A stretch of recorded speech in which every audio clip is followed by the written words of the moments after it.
আমার মেয়ে আসছে আমাকে একটা জিনিস দেখানোর জন্যে। সেটা কি?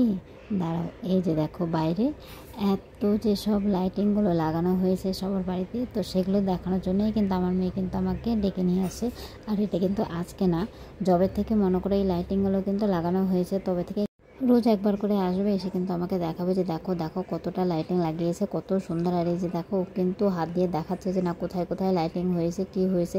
ও যে এতটা খুশি, কি বলবো, এতটা খুশি। তার জন্য ওর খুশি রাখার জন্য কিন্তু আমিও কিন্তু চলে গেলাম বাজারে একটুখানি লাইটিং নিয়ে আসার জন্যে।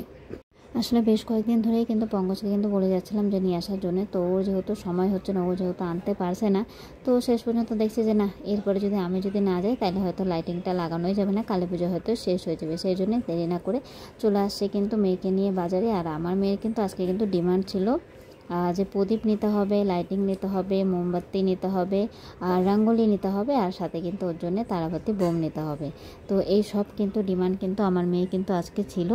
তো সেই বুঝেই কিন্তু চলে গেছিলাম বাজারে, যে না বাজারে গিয়ে আগে মেয়ের পছন্দের জিনিসগুলো কিন্তু নিয়ে আসি। তো দেখো এই যে দেখো রঙ্গোলিও কিন্তু নিয়ে আসি। তো সত্যি কথা বলতে কিন্তু এর আগে কিন্তু কোনো দিনই কিন্তু আমি কিন্তু রঙ্গোলি কিন্তু বাড়িতে আনিনি বা করাও কিন্তু হয়নি। এবছর প্রথম কিন্তু আমার মেয়ের জন্য কিন্তু নিয়ে আসলাম। তো জানি না কীরকম হবে না হবে, তো ভাবলাম যে না একটুখানি ট্রাই করে দেখা যাক তো, যে না কীরকম হচ্ছে, পারছে কি পারছে না। হ্যাঁ, ফোনে আমি অনেকবারই দেখেছি, ফোনে দেখেছি এগুলো কিন্তু বেশ ভালো লাগে। তো মেয়ে যখন বললো তো ভাবলাম যে না ঠিক আছে, চলো একবার নিয়ে আসাই যাক, দেখা যাক কীরকম কী হচ্ছে। তো এই যে দেখো আমি কিন্তু নিয়ে আসি, আর এখানে কিন্তু একটুখানি ট্রাই করে নিয়েছিলাম যে না দেখি তো ঠিকঠাক আছে কিনা, ঠিকঠাক পারছে কিনা। তো আজকে যদিও কিন্তু রঙ্গোলি কিন্তু করব না, কালকে কিন্তু করব। তাই ভাবলাম যে না একটুখানি দেখা যাক, একটুখানি ট্রাই করে, কোনো দিন করিনি। মেয়েও এক্সাইটেড, সাথে কিন্তু আমিও ভীষণ এক্সাইটেড। আর আমি বসেছি ট্রাই করার জন্য, আর মেয়েও কিন্তু দেখো ট্রাই করে নিচ্ছে।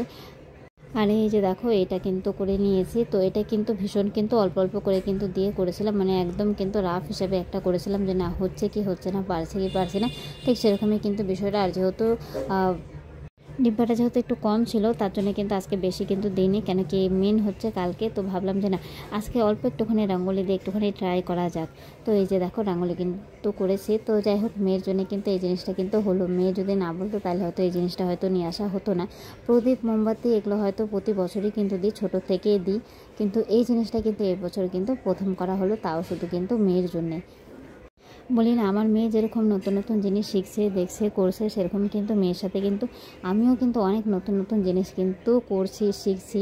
বেশ কিন্তু ভালোও লাগছে যে না জিনিসটা বেশ সুন্দর। আর এর পরের বছর থেকে হয়তো চেষ্টা করব যে না আমিও হয়তো রঙ্গোলি নিয়ে আসি, রঙ্গোলি করার অবশ্যই চেষ্টা করব, কেন কি এবছর কিন্তু আমার কিন্তু ভীষণ ভালো লাগলো জিনিসটা। তো নেক্সট বছর থেকে হয়তো এই জিনিসটাও হয়তো কন্টিনিউ হবে, যেরকম মোমবাতি প্রদীপ লাগানো হয় এটাও হয়তো চেষ্টা করব যে না একটুখানি করার। তারপরে এখানে দেখো তারাবাতি নিয়ে আসা হয়েছে, তো ওটাও কিন্তু আজকেও কিন্তু ট্রাই করতে হবে যে না একটুখানি দেখবে যে না কীরকম লাগছে। তো তার জন্য দেখো মা আর মেয়ে কিন্তু একসাথে কিন্তু এখানে কিন্তু তারাবাতি জ্বালালাম, মেয়েও জ্বালালো, আমিও জ্বালালাম। তো যাই হোক আজকের দিনটা কিন্তু বেশ ভালোই কাটালাম। কালকে প্রদীপ দেবো, তো সেটা কিন্তু তোমাদের সবার সাথে শেয়ার করবো অবশ্যই।